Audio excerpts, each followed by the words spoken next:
Bonjour, je m'appelle Marie-Pierre Lantéry, j'ai 56 ans. Je suis la directrice régionale de Microsoft pour la région Sud-Ouest et j'ai le plaisir d'occuper ces fonctions depuis 2 ans.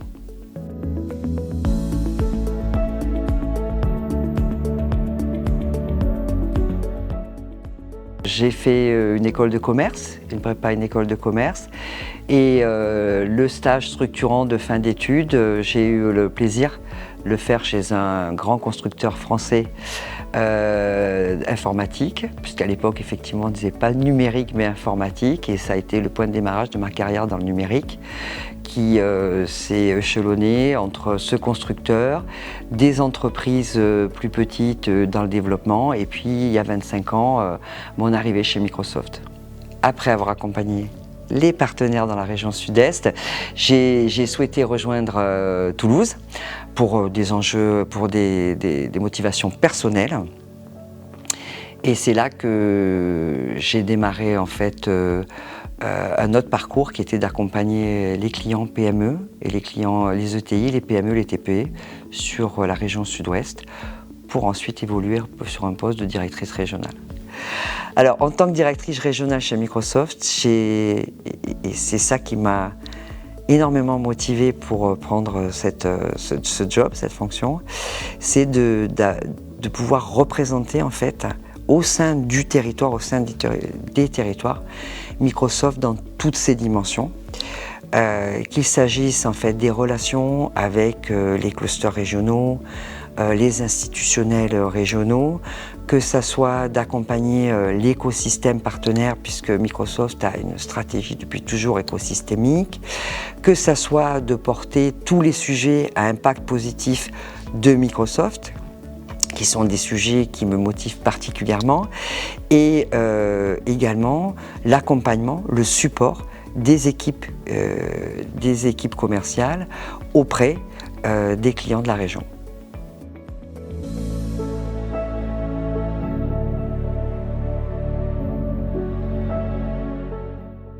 Pour moi, ma vie familiale, ma vie personnelle est un pilier essentiel pour réussir ma vie professionnelle et vice-versa. Donc c'est un savant mélange entre les deux, un équilibre entre les deux et, comme on dit en beau français, un bon work-life balance entre ces deux piliers. En fait, c'est vraiment ces deux piliers sur lesquels je repose. Et j'ai toujours dit à mes enfants que si je travaillais, c'était par goût et pas forcément que par besoin. Et je pense que ça, c'est une notion que j'ai voulu aussi leur inculquer. Donc je suis la maman de 3 enfants et c'est vrai qu'en travaillant chez Microsoft, ça a toujours été très sport. Mais ça fait partie aussi des choses qui me plaisent.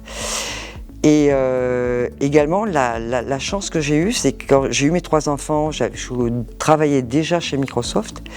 Et déjà, il y a 25 ans, c'était une entreprise qui prônait beaucoup le télétravail.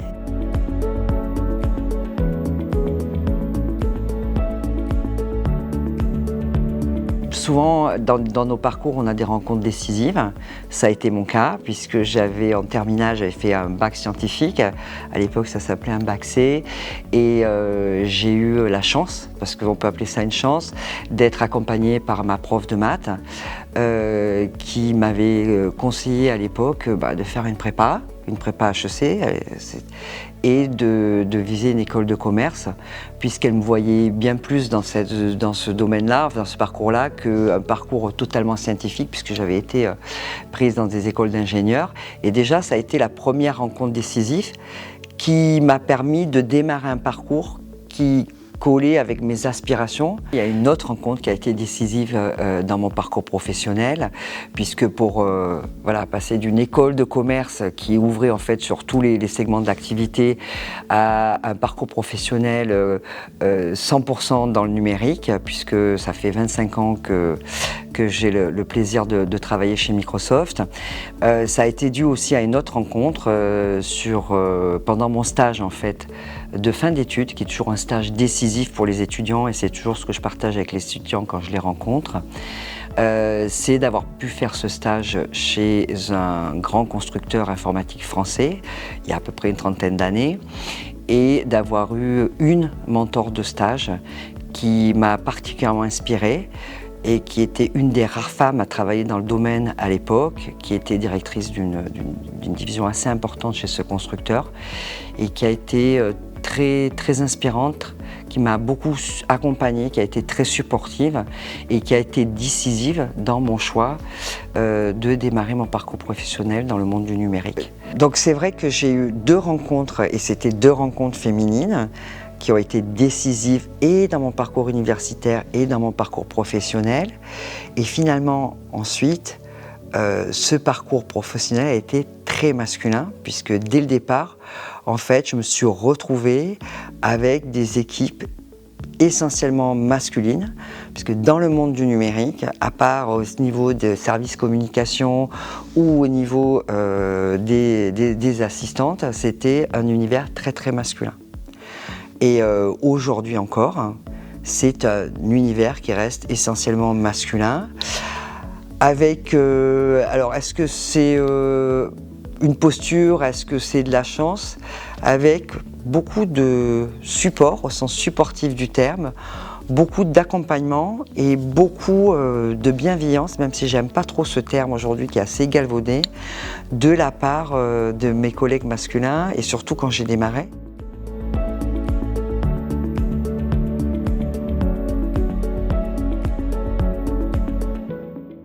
Je pense que dans le monde du numérique, même si les femmes ne sont pas assez nombreuses, je trouve que c'est un monde qui est ouvert, quel que soit le genre.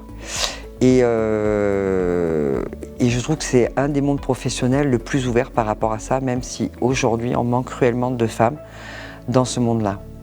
Ça, c'est le premier point. L'autre point, c'est vrai que j'ai fait une école de commerce, mais j'ai quand même la fibre scientifique et il s'en est fallu de peu pour que mon parcours universitaire soit 100% scientifique. Ensuite, je pense que c'est aussi une question de curiosité, puisque quand je suis rentrée dans le monde du numérique, c'est un monde qui m'a tout de suite interpellée, puisque c'est un monde qui est sans cesse en mouvement, où on ne peut pas s'endormir sur ses lauriers, et où on est sans cesse brassé intellectuellement, parce que monde très innovant et innovant de façon très rapide. Et enfin, après, je pense aussi que c'est une question de posture. Et comme dans tous les métiers ou dans tous les secteurs, c'est une question de posture, une question de savoir-être. Et surtout, c'est ce que je dis toujours avec les équipes, les jeunes avec lesquels je travaille, une question de conviction et d'engagement.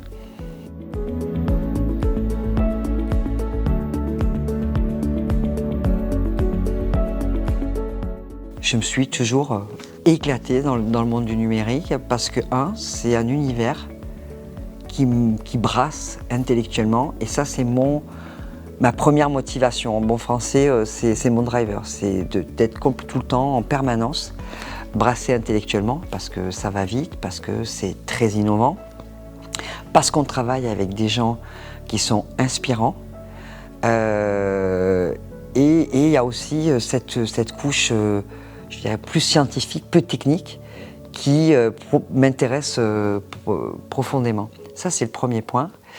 C'est aussi un monde où, quand on réalise des projets, on en voit l'impact assez rapidement. Et ça, je trouve ça extrêmement motivant, inspirant. Et c'est certainement un monde où il n'y a pas assez de femmes aujourd'hui, où on manque cruellement de présence féminine, même si, moi j'ai vu quand j'ai démarré chez Microsoft, j'étais en région, j'étais la seule femme en région, et aujourd'hui, il y a énormément de femmes dans tous les postes, et en particulier au comité de direction de Microsoft, mais dans tous les postes de management, tous les postes techniques. On est bon élève sur le sujet, il y a énormément de femmes, mais dans le monde du numérique au global, c'est vrai qu'on manque cruellement de femmes aujourd'hui. Et également, c'est un monde où, en tant que femme, on peut facilement, en tout cas, vu de ma fenêtre, plus facilement que sur d'autres secteurs d'activité, s'épanouir professionnellement en tant que femme. Parce qu'on évolue dans un monde où il y a énormément de considération, de respect et de savoir-être par rapport aux présences féminines.